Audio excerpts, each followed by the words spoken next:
안녕하십니까. 오늘 칼빈의 기독경 제2권 구주 하나님에 대한 지식 제2장 사람의 비참한 현 상태에 대한 제목으로 두 번째 시간이 되겠습니다. 10절에 보면 이제 칼빈이 사람의 능력을 부추기는 사고를 경계하라 이렇게 이제 제목을 가지고 말하는데요. 여기서 본장의 서두에서 언급한 말을 다시 한번 반복한다. 자기 자신의 재난과 빈곤과 벌거벗음과 치욕을 깨달아 철저히 무너져 내린 것을 경험한 사람이 아니라면 자기 자신을 아는 지식에 있어서 진보한 사람이 아니다. 진보, 즉 좀 나아간 진보했다 그러죠. 나아갔다 이런 뜻이다. 진보한 사람이 아니다. 진보한 사람이 아니다.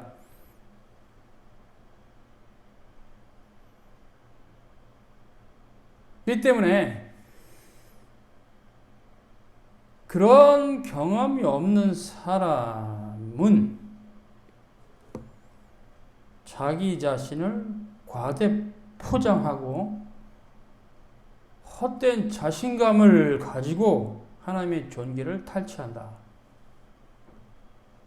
그렇게 되면 자기 자신을 잃어버리게 되고 끔찍한 신성 모독에 빠진다. 이렇게 칼빈은 말합니다. 정확한 지적이지요.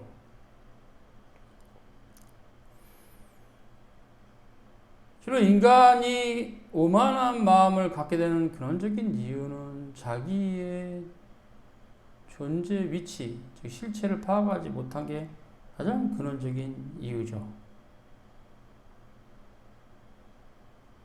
그래서 그렇게 되면 칼빈의 말대로 필요 이상으로 자신을 과대 포장하고 허망한 자신감으로 치장해서 하나님의 존귀를 탈취할 것입니다. 정확한 지적입니다.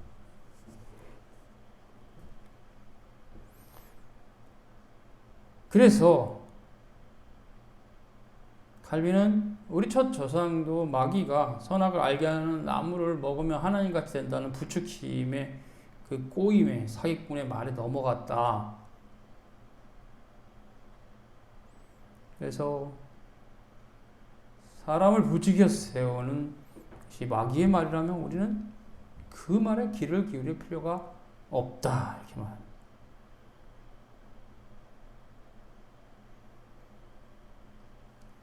칼빈은 그래서 여러분 자신을 의지하고 이 땅을 살아갈 수 있다. 라는 그런 쓸데없는 자만심을 갖게 한다면 얼마나 기분은 좋겠는가. 그러나 결과는 망한다. 그렇게 말하고 있어요.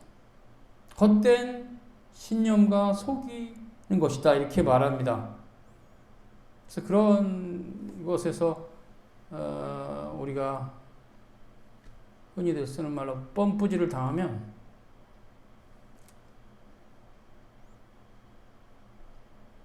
우리를 철저하게 낮추라고 말하는 성경의 말씀에 귀담아 듣지 않고 그냥 자기 육신을 의지하고 살아가게 됩니다. 무릇 사람을 믿으며 육신으로 그의 힘을 삼고 마음이 여호와께 떠난 사람은 저주를 받은 사람이다. 에레미야 17장 5절이죠. 여호와는 말의 힘이 세다 하여 기뻐하지 아니하시며 사람의 다리가 억세다 하여 기뻐하지 아니하시고 여호와는 자기를 경외하는 자들과 그의 인자하심을 바라는 자들을 기뻐하신다. 시편 147편 10절에 11절입니다. 영원하신 하나님 여호와 땅끝까지 창조하신 이는 피곤한 자에게는 능력을 주시며 무능한 자에게는 힘을 더하시나니 소년이라도 피곤하며 곤비하며 장정이라도 넘어지며 쓰러지되 오직 여호와를 앙망하는 자는 새 힘을 얻으리라. 이사야 40장 28절과 31절입니다. 이런 몇 가지 본문들, 말씀들을 보면 우리는 결국 하나님께서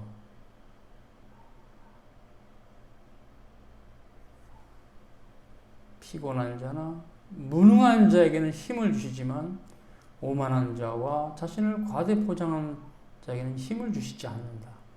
그가 소년, 즉 청년, 장정, 힘이 센 사람이죠. 소도 막 넘어뜨릴 수 있는. 그래도 쓰러지고 피곤하고 넘어질 거다. 여호와를 앙망하는 자만이 새 힘을 얻을 것이다. 이렇게 말씀하고 있어요. 정말 정확한 우리 하나님의 말씀입니다. 갈비는 야고보서 4장 6절을 인용하면서 하나님은 교만한 자를 물리치고 겸손한 자에게 은혜를 주신다.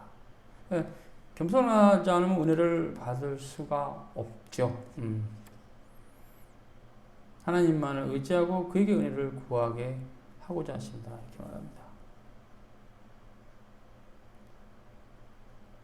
그래서 이사야 55장 1절 인용하면서 너희 목마른 자들아 물로 나오라. 나는 목마른 자에게 물을 주며 마른 땅에 시내가 흐르게 할 것이다. 이사야 43장 3절인데요. 무엇을 의미합니까? 사람이 자신의 빈곤을 절실히 깨닫고 하나님 앞에 나아가기 전까지는 축복을 받지 못한다.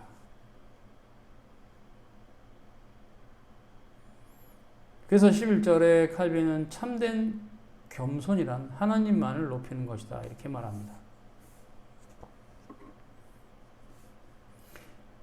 크리소스톰은 우리 철학의 근본은 겸손이다. 칼빈은 나는 이 말을 되게 좋아한다. 어거스틴의 말은 더 큰 기쁨이 있다. 기쁨을 준다. 이렇게 말합니다. 어느 수사학자는 언변에 있어서 가장 중요한 원칙이 무엇이냐는 질문을 받고서 전달이라고 대답했고, 두 번째 원칙은 무엇이냐고 묻자 똑같이 전달이라고 했고, 세 번째 원칙은 무엇이냐고 물었을 때도 마찬가지로 전달이라고 대답했다. 이와 마찬가지로 만일 내게 기독교 신앙의 강령이 무엇이냐고 묻는다면 나는 첫째도 둘째도 셋째도 겸손이라고 답할 것이다. 어거스틴의 말입니다. 칼빈 인용인데요. 어거스틴은 사람이 자기에게 무언가 가르치고 이제 생례적 이렇게 표현하면 좋아요. 신학적 표현으로 생례적.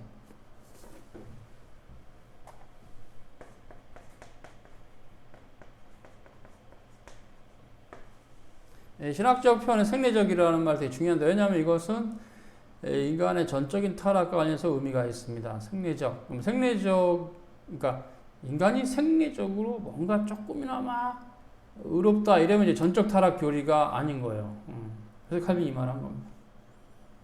사람이 자기에게 무언가 생리적으로 덕이 있다고 생각하면 교만과 자랑을 하게 돼 있다.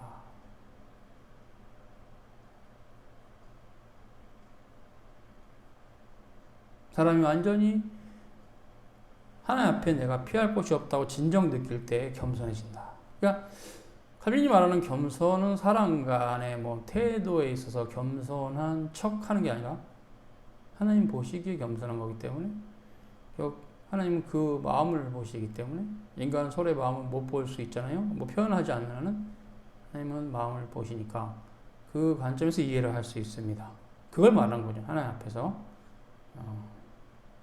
아무도 자신을 부풀리지 말라.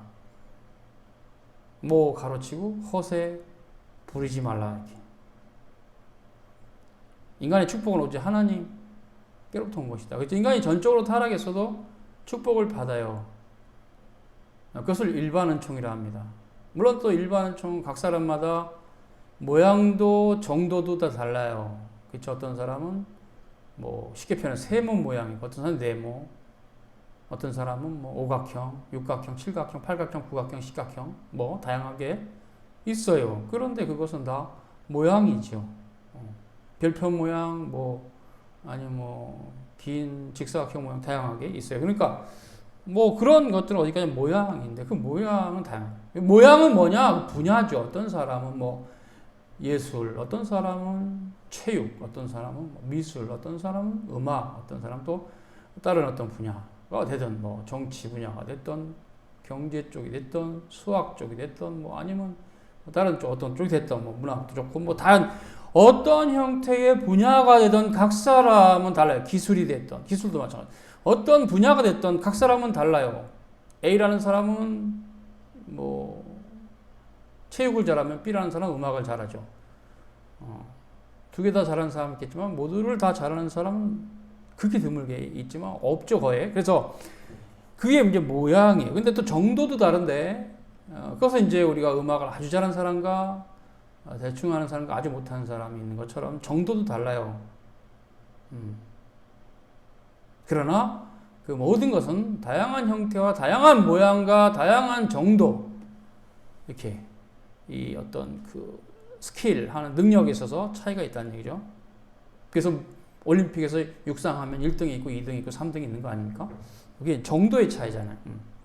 다 달리기 잘 하시는데 간발의 차로 1등, 2등, 3등이 아니잖아요. 그래서 정도의 차가 있다. 그런 것은 다 하나님께로 온 것이다. 그래서 일반은총이죠. 인간은 죄 외에는 스스로 가진 것은 없다. 맞습니다. 전적 타락교리인데요. 인간은 죄 빼놓고는 스스로 자신의 것이라고 말할 게 없어요. 없어요. 원래 그 하나님께서 입혀주신 거고 만들어주신 건데 거기서 인간 스스로 미혹을 받아서 유혹을 받아서 타락한 그거만 인간이 스스로 자임한 거죠. 자처한 거. 그거 인간의 것이에요. 그래서 죄는 피할 수가 없고 우리가 하나님 앞에서 나는 죄가 없다라고 말하시는 자는 없어요. 하나님 앞에 아무 변명 못해요. 전적 타락교리입니다. 그것이 인간의 비참한 상태라고 칼빈은 말하는 겁니다.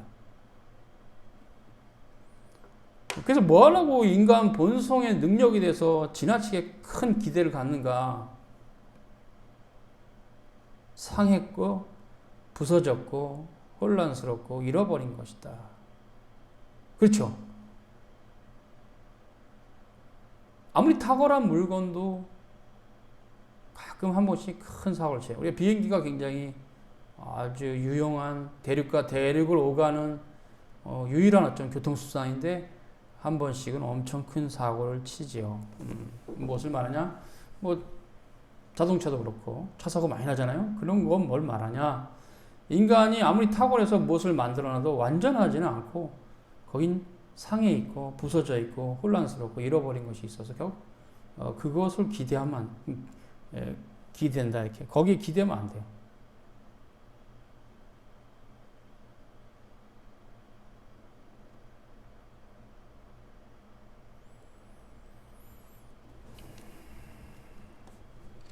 그래서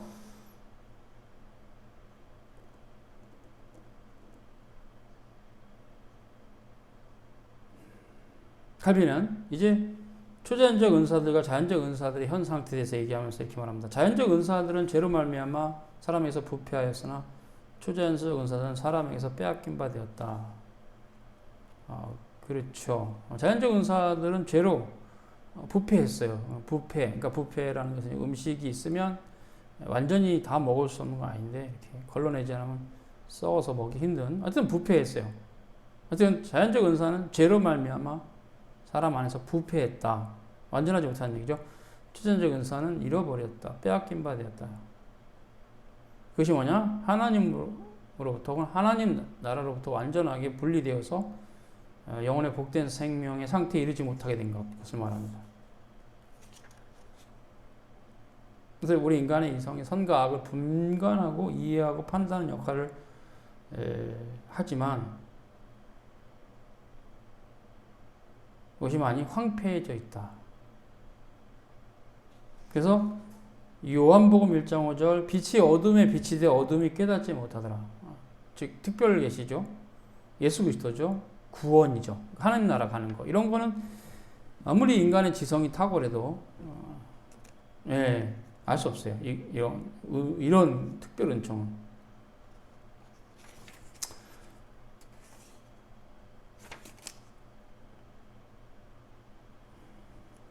그래서 사람의 타락하고 부패한 본성은 어느 정도 희미한 불빛은 있으나 우리 구주 예수 그리스도를 스스로 찾아서 이해할 수 있는 정도의 빛은 못 됩니다. 이 빛은 어둠과 무지로 덮여 있어서 질식 상태다 이렇게 말합니다. 우리의 의지도 마찬가지인데 악한 정욕에 사로잡혀 있어서 올바른 것을 향해서 힘을 발휘할 수 없는 상태다.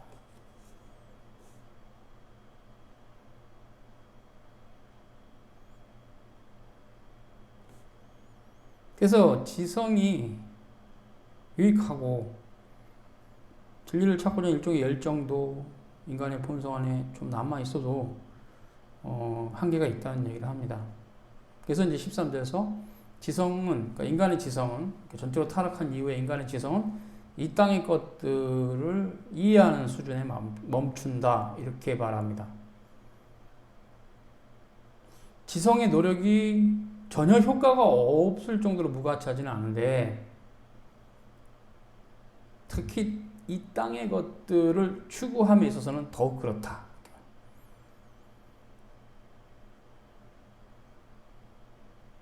그런데 또 지성은 위의 것들도 어느 정도 맛볼 수 있는 지적 능력은 있다. 근데 그것을 탐구하려는 의지는 별로 없다. 그래서 이제 이 땅의 것들은 하나님의 나라, 하나님 나라, 참된 공의, 영원한 삶의 복락, 이런 것들과 관계없는 것입니다. 현재 삶과 연관되어 있고 현재 삶의 경계 안에 한정되어 있는 것들, 이것을 이 땅의 것들이라, 하늘의 것들이란 하나님, 그 다음에 참된 의, 본질, 하늘나라의 신비, 순전한 구원의 지식, 이런 거죠. 그래서 이 땅의 것들은 정치, 경제, 기술, 예술, 뭐 그런 거, 여러 가지 또 문예, 학문 이런 것도 다 포함되죠. 과학 이런 거. 하늘의 것들은 하나님과 그의 뜻에 대한 지식, 하나님의 뜻에 우리 삶을 일치시키는 법칙, 지식이다, 이렇게 말하고 있어요. 이 땅의 것들을 이해하는 지성은 인간이 본성적으로 사회적 존재이기 때문에 시민 관계, 공평한 어떤 질서, 뭐 이런 거, 보편적 생각 있습니다. 그래서 너무 막 정치가 어지러우면 막 사람들이 들고 일어나죠. 어느 시대나 그랬어요.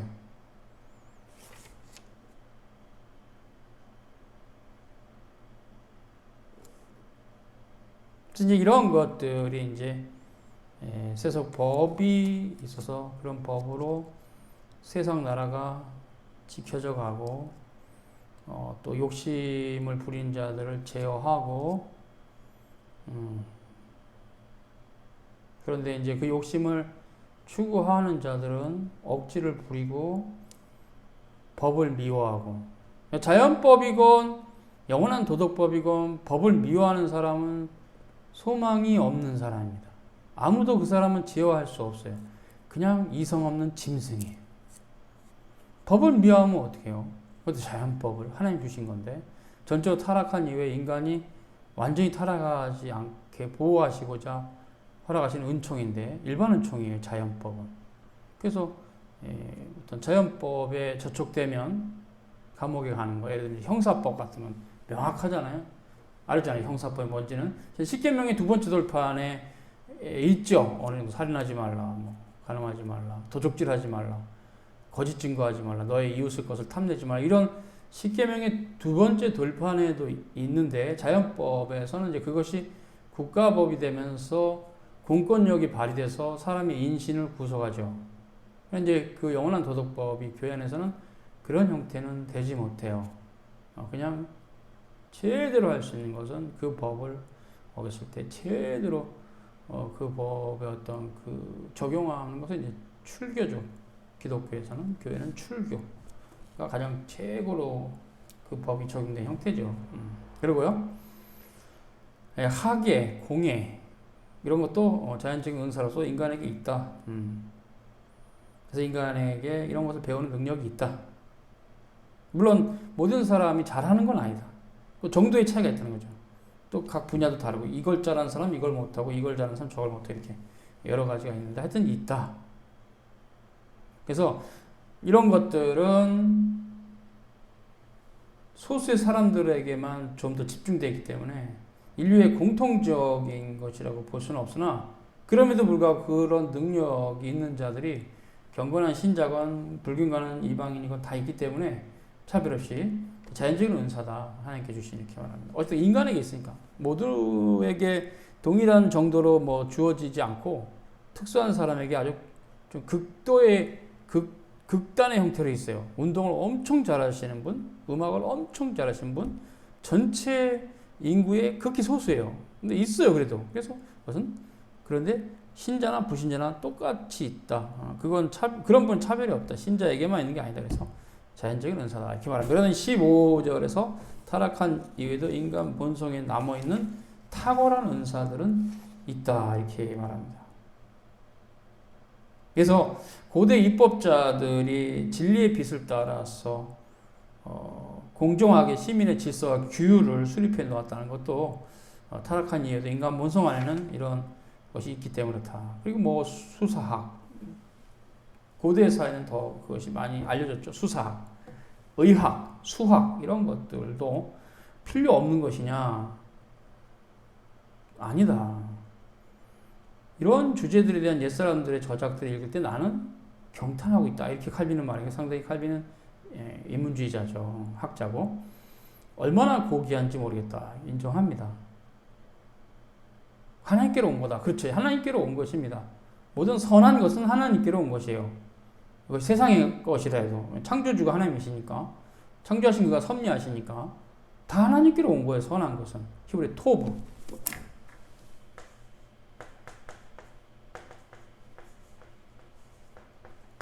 이거 아가도스 토브.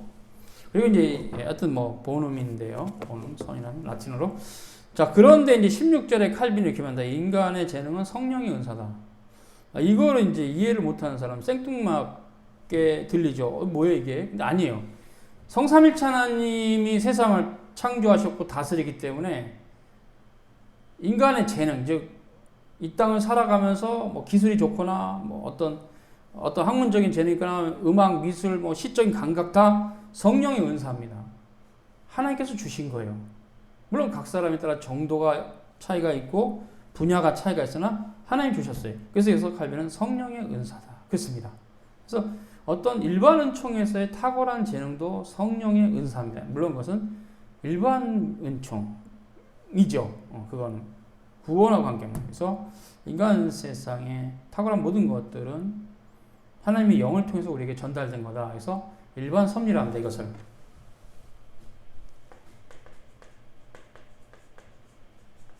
일반 섭리, 구속의 섭리가 이제 대비되겠죠. 일반이 뭐냐? 그냥 세상에 일어난 모든 일은 하나님 섭리예요. 하나님께서 간섭하지 않는 일이 일어날 수가 없어요. 그 결론적으로 얘기해서 성령의 역사예요. 세상의 모든 되어진 것이죠. 그래서 그것을 하나님의 신이 수면에 운행하신다. 창세기 1장 2절에 그런 개념들이 바로 메라 헤페트, 히브리어로 품고 계시다. 성령께서 역사하셔서 어떤 사람은 수학을, 어떤 사람은 의학을 다 잘하는 거죠. 그 기술을. 하나님께서는 성령의 능력으로 만물을 채우시고 움직이시고 생기를 불어넣으시는 것이다. 이렇게 말. 정말 잘 표현된 겁니다. 그래서 창조의 법칙을 따라 각 종류에게 부여하신 그 성격을 따라 유지되게 하신 것이다. 물리학, 변증학, 수학 등 학문들이 불경하는 자들, 예수 안 믿는 자들도 업적과 활동이 이렇게 좋게 나타나는 것은 그런 것이다. 그러나 이런 세상의 초등학문에 탁월하다 그래서 하늘나라 가는 건 아니다. 그 칼빈은 정말 복받은 사람은 아니다. 그 뭐래요? 정말 복받은 아쉐레, 뭐 마카리오스, 율로게오스 이런 헬라어로. 근데 이건 뭡니까? 구원을 말하죠. 하늘나라 가는 거. 그래서 거기 이제 이해력이 있으면 상당히 탁월한 사람이 되기도 하는데 그 탁월한 자가 예수 그리스도 믿음으로 하늘나라 가지는 않아요. 그건 또 다른 형태 하나의 은혜니까, 특별한 은혜니까, 구속의 은혜니까. 무엇보다 칼빈이 이렇게 말합니다. 그들의 그런 지식은 진리의 견고한 터에 바탕을 두고 있지 않기 때문에 하나님 보시기에 불완전하고 더덥다. 그렇죠. 자연과학이 아무리 탁월해도 이 땅에서 어떻게 편리하게 살아갈 것에 도움이 되죠. 자연과학을 통해서 그 기술 혁명이 일어났을 때 그 기술은 우리에게 비행기가 만들어지고 배가 만들어지고 아주 굉장히 좋은 배, 뭐 핵잠수함 같은 거, 그런 배 만들어지고 다 그런 게 기계 문명 동안 있어도 그거 하나라고 아무 상관없어요. 그거 많이 만들어도 하나라 못 가요. 그렇기 때문에 이 땅에 제한되는 더더 불완전한 것이다. 이렇게 칼빈은 말합니다.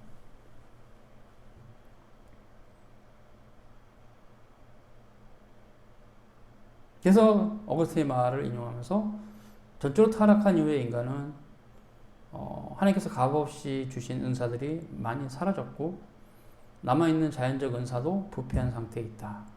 그렇죠.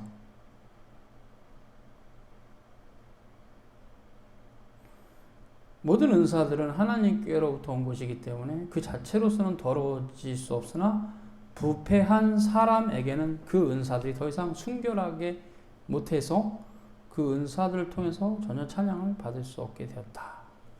자연적 은사에 관한 소결론, 이렇게 이제 칼빈은 말할 때 17절에서 우리 본성의 이성이 고유한 특질을 존재하는 것을 인류 전체 볼 수 있다. 짐승들이 무생물과는 달리 감각을 지닌 것처럼 인간은 오히려 짐승과 또 다른 차원에서 그렇죠. 하나님의 보편적 은혜를 가지고 있다. 그것을 이성이다 이렇게 말합니다.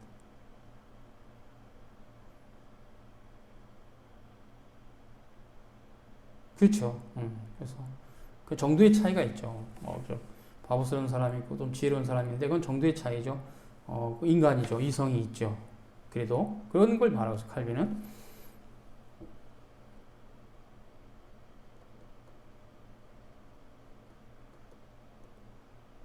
우리는 이렇게 다양한 가운데서 하나님의 형상의 흔적이 남아있어서 인류 전체를 다른 피조물과 구별하게 해준다는 것을 아는 것이다. 마지막 결론이죠. 그래서 뭐 여러 가지 말을 하지만 칼빈이 결론은 이제 자연적 은사의 소결론은 이렇다. 다양한 은사가 있고 그 다양한 은사는 또 정도가 차이가 있고 사람마다. 그래서 하나님 형상의 흔적이고 그래서 이것이 인류 전체가 다른 피조물 동물이 됐던 식물이 됐던 다른 무생물, 물, 강, 산 이런 무생물과 구별되게 해주는 것이다. 이렇게 말을 합니다. 오늘은 여기까지 수고하셨습니다.